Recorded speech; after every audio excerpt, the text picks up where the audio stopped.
बेलापुर विधानसभा की एमएलए मंदा मात्रे जनता के कामों को करने में हमेशा से ही अग्रसर रहती हैं। इसी को देखते हुए एमएलए मंदा मात्रे ने एमएलए निधि से दिवाले गांव में श्री साई कला सर्कल, क्रॉस बैंड प्रशिक्षण केंद्र, गजीबो गार्डन और सोलर सिस्टम का बेहतरीन प्रोजेक्ट का भव्य उद्घाटन नवी मुंबई महानगर पालिका के आयुक्त राजेश नार्वेकर के शुभ हाथों किया गया।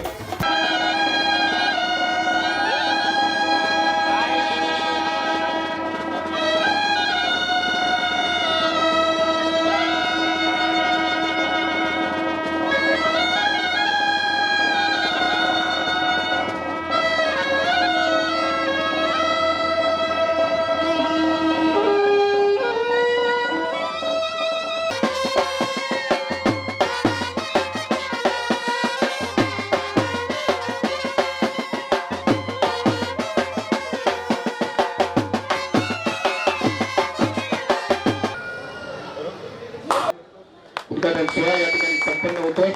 इनका जोरदार टाळ झाला पाहिजे। इस मौके पर एमएलए मंदा मात्रे ने कहा कि नागरिकों का काम मेरे लिए सर्वोपरि है। अब दिवाले गांव के नागरिकों का इसका बहुत सा फायदा होगा। तरुण पिढीच्या हाताला काम मिळणं फार गरजेचं आहे आणि या दिवाळ्या गावाला एक सांस्कृतिक वारसा आहे तो बँडचा आणि इथे जवळजवळ 300 लोक या बँड पथकामध्ये वेगवेगळ्या संस्थेत आहे। चहा सर्कल असेल किंवा प्रेमसागर असेल आणि आता श्री साईबाबांचं सर्कल असेल, यांच्यामध्ये अनेक विद्यार्थी घडत आहेत, मुली घडत आहेत। कोविड काळामध्ये खऱ्या अर्थाने जर कोणी काम केलं असेल तर या तरुण मुलांनी केलेलं आणि त्यांनी कोविड काळामध्ये सुद्धा जिथे जागा मिळेल तिथे बसून बँडचं प्रशिक्षण या विद्यार्थ्यांना दिलेलं आहे। तर ह्याच्यातून त्यांना रोजगार प्राप्त व्हावा आणि कला संस्कृती जपली जावी आणि यांचा राहणीमानाचा स्तरसुद्धा उंचावा, या तिन्ही चारी वस्तू डोळ्यासमोर ठेवून यांचे अध्यक्ष, यांचं मंडळ मला वारंवार भेटलं। मी त्यांना सांगितलं मध्यंतरी तुला पाऊस आला हे डिक्लेअर केलं, त्याच्यात 4 महिने काम आमचं रखडलं, पण मी त्यांना बोलले मी शब्द दिला ना तर मी पूर्ण करते, नाही तर मी देत नाही।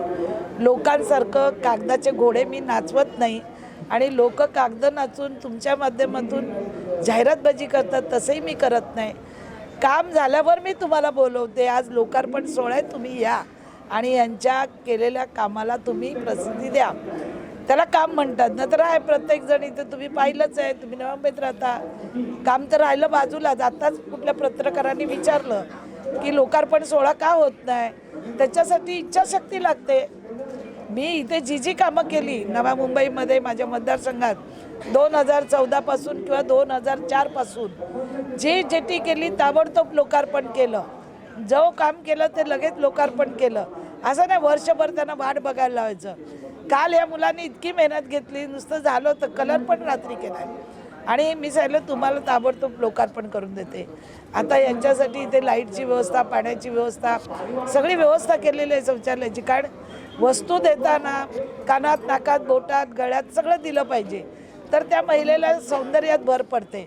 नुसतं आपण काहीतरी तिला आणायची आणि एखाद्या हिच्यासारखं उभी करायची, म्हणून आम्ही त्यांच्यासाठी पेंटिंग पण केली की त्यांना ते बघून आणखीन प्रोत्साहन वाढलं पाहिजे। आणि आता हे तरुण मुली आहेत, आता एक नेवीत गेली, त्या पण प्रशिक्षण घेतात मुली यांच्याकडे, तर या मुलांना, तरुण मुलांना पुढे आणण्याचं काम आपण करत आहोत। नवी मुंबई महानगर पालिका आयुक्त राजेश नार्वेकर ने कहा कि नवी मुंबई शहर के विकास के साथ साथ मूल गांवों का विकास किया जाना चाहिए और विधायक मंदाताई मात्रे द्वारा नागरिकों के जीवन स्तर और गुणवत्ता को बढ़ाने के लिए किए गए प्रयास, ये दिवाले गांव सच में स्मार्ट सिटी की ओर बढ़ रहा है। दिवाले गांव पूरे राज्य में मच्छी के लिए भी प्रसिद्ध है और दिवाले गांव ब्रॉस बैंड में उच्च स्थान पर है।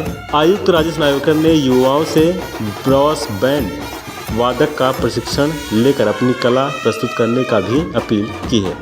बेलापूर विधानसभा मतदारसंघाच्या आमदार मंदाताई यांच्या आमदार निधीतून ही जी विकास कामं इथे झालेली आहेत त्याच्या उद्घाटन प्रसंगी आज मी या ठिकाणी उपस्थित झालेलो आहे। आज आपण गजिबोचं, त्याचबरोबर सोलर सिस्टीमचं आणि हे एक सुसज्ज असं बँड प्रशिक्षण केंद्राचं आज या ठिकाणी उद्घाटन केलेलं आहे। मला अतिशय आनंद वाटला एका गोष्टीचा की दिवाळे गावाला स्मार्ट विलेज करायचं ताईंचं एक बऱ्याच काळापासूनचा प्रयत्न आहे आणि दिवाळे गावामध्ये हा प्रयत्न करताना इथे अनेक लोकांच्या शी निगडीत लोकांचा आवश्यक अशा अनेक गोष्टी या दिवाळे गावात घडलेल्या आहेत.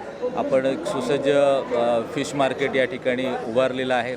त्याचबरोबर आपण इथे सिमेंट कॉन्क्रीटचे रस्ते केलेले आहेत आणि अजूनही भविष्यामध्ये आपण या ठिकाणी एक सुसज्ज ग्रंथालय बांधतो आहे, मुलांसाठी संगणक प्रशिक्षण केंद्र करतो आहे, एक बहुउद्देशीय इमारत या ठिकाणी बांधणार आहोत, शाळा बांधत आहोत.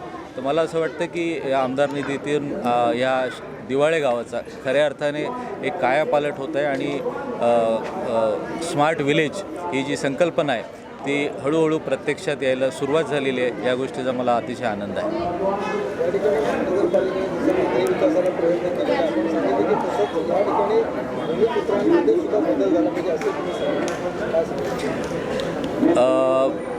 मला असं वाटतं की फक्त चांगले रस्ते सिमेंट कॉन्क्रीटचे किंवा काही इमारती बांधून ते शहर परिपूर्ण झालं किंवा सुधारलं किंवा आधुनिक झालं असं मला वाटत नाही. मला असं वाटतं की ह्या सुधारणांबरोबरच जेव्हा त्या गावातल्या लोकांचं राहणीमानाचा दर्जा उंचावतो त्यावेळेस मला असं वाटतं की खऱ्या अर्थाने ते गाव आधुनिक झालं किंवा स्मार्ट झालं असं मला वाटतं.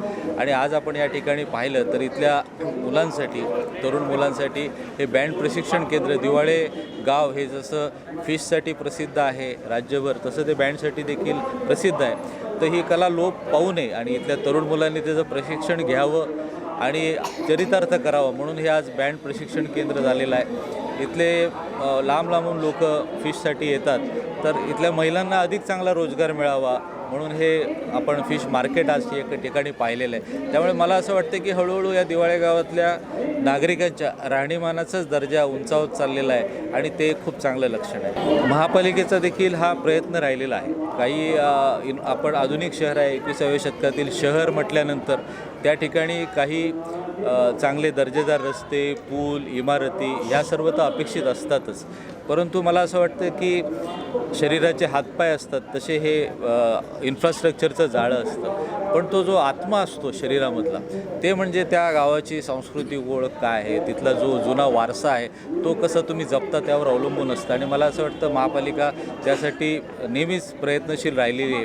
आपल्या महापालिका क्षेत्रामध्ये असलेल्या इतक्या सुसज्ज ग्रंथालय किंवा अभ्यासिका किंवा विष्णुदास भावेसारखं नाट्यगृह किंवा आपण आता ऐरोलीला एक नाट्यगृह बांधतो आहे, हे अशी आज जसं आपण पाहिलं आहे बँड प्रशिक्षण केंद्र किंवा इथल्या ज्या महिला आहेत त्यांच्या हस्तकलांना, त्यांच्या पारंपरिक कलांना वाव देण्याचा आपण जो समाज मंदिराच्या माध्यमातून जो प्रयत्न करतो आहे, तर मला असं वाटतं की शहर 21व्या शतकाचं शहर असताना देखील इथल्या ज्या पारंपरिक ज्या चांगल्या चालीरीती आहेत त्याचं देखील संगोपन करणं किंबहुना संगोपनाच्या पुढे जाऊन त्याच्यात आधुनिकता आणणं किंवा वाढ करणं हा देखील महापालिका नक्कीच प्रयत्न करत आहे. व्हिडिओ जर्नलिस्ट अनीस बाबर साथ पंकज बेनोन्सी की रिपोर्ट, आवाज टुडे, नवी मुंबई.